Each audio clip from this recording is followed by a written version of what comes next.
Today I thought I would do a vlog on things I've changed my mind about. So mostly it's about feeding the ponies. Over the years, I've fed quite a few different ponies for different reasons, and trying to gain weight, trying to lose weight, trying to maintain weight, showing, pleasure driving, you know, all the different things. Insulin resistant ponies, ponies that are prone to founder, all kinds of feed regimens have gone through here. And therefore, I have changed my mind about feeding a lot. I'll feed one way for a while and the ponies will start, something's not right, so I'll change a supplement here or there. I will note that I don't change everything all at one time. So if I'm trying to troubleshoot a feeding regimen, I will take away the supplements and feed just a plain grass pellet for about a week, and then I'll add one supplement at a time in and feed that for a week to 2 weeks, and then add another one in. I don't just jump around and change supplements each day or even every week or anything. So I want to make sure what I'm feeding is helping, or if it's not doing anything, or if it's harming. I want to know that without being confused about which one it might be. I do recommend, if you're going to be adding in new supplements, that you do one supplement at a time and you give it a little time to make sure that it's not going to cause any trouble. This blog is about Bonnie, and it's about when I got her. This is what she looked like when I got her, and then after I'd had her for a little while, this is what she looked like. So some things that I discussed in this blog was that she wasn't too fat when I got her. She wasn't overly thin. You know, she looked okay, but was she healthy or not? And that's hard to say really from a photograph, of course. You might note that she did really need to have her feet trimmed. They were very much overgrown. She'd been living on irrigated, soft land and hadn't had her feet done regularly. And now that I look back at this picture, I see all kinds of red flags. So do you see this crustiness here on her neck? That is a very good indicator of insulin resistance or metabolic issues. And also this big pad here she has on her shoulders. You can see the edge of the fat pad here and how it comes up and around. That is an indication of metabolic issues. She was pretty smooth through back here, although she did have a little bit of a fat bubble above her tail, but I didn't really know it at the time. So these are things that you just learn as you go. Certainly here she looks pretty good. We'd been exercising a lot. She'd been hiking. She'd done some hill therapy. She slimmed down. She lost that real crustiness of her neck. And she'd been on a dry lot and on my little track system, and the hay, you know, was a grass hay. And so she'd been doing pretty good.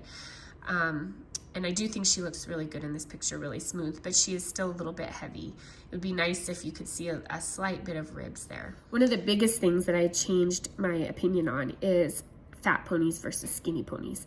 I would much rather have a skinny pony now than a fat pony. I've lost 2 ponies, 2 metabolic issues. Both of them were insulin resistant, and both of them were obese. They went through their cycle of being obese. And Bonnie was only 6 years old when I lost her to liver failure. So we had finally got her sugars, her blood sugars under control. Her insulin resistant stuff was under control as per the vet. I'd been giving her herbs from For Love of the Horse for insulin resistance, and they made all the difference for her. It was amazing.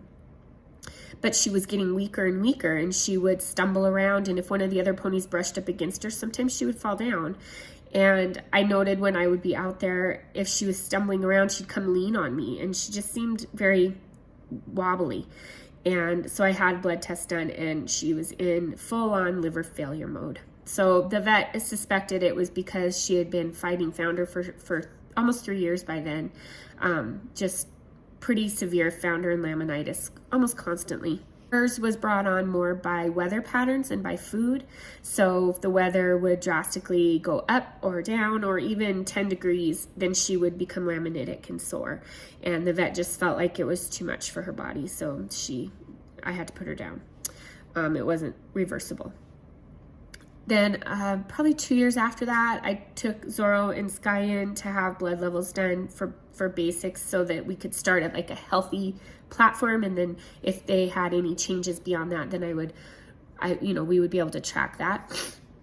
they both had very high liver enzymes in their blood draws, which is the beginning of liver failure. And I just was like, I couldn't believe it, and the vet couldn't believe it, and they were wondering. All the food I fed, there was nothing. They were getting low sugar, low starch hay tested. There was nothing in the hay. I had it tested again, and the vet had it tested. There was nothing wrong with it. They were getting hay pellets. That's it. They were getting some California Trace at the time. I did switch over to Vermont Blend because I didn't want to feed the rice bran. California Trace has, I think it has a little rice bran and maybe some flax. I can't remember. But anyway, I switched over to Vermont Blend. It's just vitamins and minerals.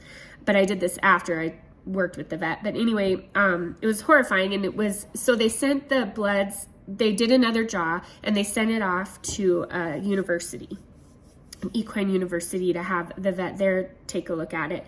And it was determined that they were obese. So being obese was affecting their liver. I'm not kidding you. Having a fat pony is not healthy. So I was shocked. I couldn't believe it. So they went on a very strict diet. And unfortunately for ponies, diet means you have to restrict their food. So that's another thing I changed my mind on. Some of my older blogs talk about allowing them to have forage 24/7, low sugar, low starch tested hay, so that they're constantly getting something through their stomach. But I've just found out in some ponies, in some cases, you can't do that. They just become obese. And believe me when I say obesity is a problem. So we have to manage that for them. We're in charge of that. So we're in charge of their food and how much we put out there and how much exercise they get and what living conditions they have. And if they're not moving enough, we're in charge of that for them. So I wish we could just have a big pasture and just let them all out there and they could just run around and keep thin and healthy. I wish that was the case, but for most of us, that's not the case. So 24/7 forage for ponies, in my experience with my ponies, is not something I can do.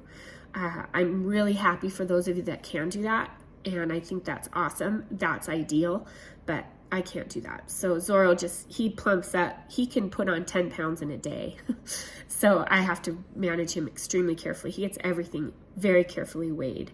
Oliver pretty much gets to eat whatever he wants, wherever he wants. He can go out on the pasture. He just does whatever, but he's still a baby. He's still growing, and so he's still metabolizing everything really fast. I will have to watch him closely because Zorro was the same way when he was a baby. He ate everything and was fine. So I'll have to watch that so that we don't have obesity again. Things I haven't changed, I still test all my hay and I feed low sugar, low starch hay. I feed hay pellets. I have steered away from Timothy pellets. Zorro's feet were they looked good, but they were flaky kind of. The hoof wall was a little bit flaky. And somebody that I follow on Facebook, and he does a lot of hoof trimming and stuff, had mentioned that he saw some hoof deterioration if they were eating a lot of Timothy grass hay. So I switched him over to the teff pellets as whenever I can find them, and or orchard grass, but I like to mix that with the teff. And his hoof wall changed within about 2 months. It started looking a lot better. So I did change that. Of course, they have access to clean water 24/7, and they have access to salt. And I do a Himalayan salt block. I know it's very unpopular. And I also do the red mineral, I think it's called, the real salt block. So I do that one as well. Both very unpopular options as far as the forage world goes, but my ponies like them the most. So sometimes I do things that they like the most. Sometimes I don't do everything based on science. Pretty much I look at the science of everything and then I look at the pony. And regardless if the science is saying this one option is the best option for them, if they don't look good or feel good, then it's not working for them.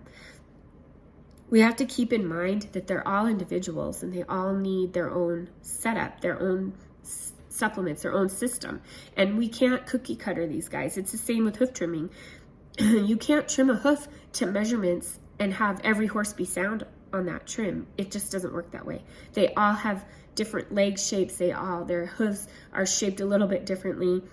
Based on a lifetime of trimming that they've had by sometimes, in some cases, a different trimmer every time. You just can't You simply cannot trim a hoof to measurements and expect every horse to be sound, and you can't feed every horse the same either. So it's always a juggling act. We always have to be trying to make things better. And I think it's important that we're always open to changing our mind. So that's part of learning in life, is learning something new and changing your mind. One of my favorite quotes is by Maya Angelou, and it's, do the best you can until you know better. Then when you know better, do better.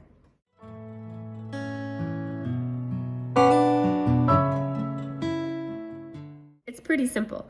I think that's a pretty clear quote about being willing to learn and change and adapt with what's going on.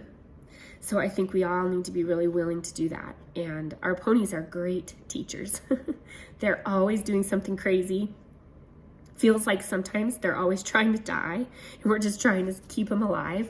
Pony care is complicated. So being willing to be flexible and make changes as their needs change is very important. So that's just a little bit of things I changed my mind about based on blog posts that I've written.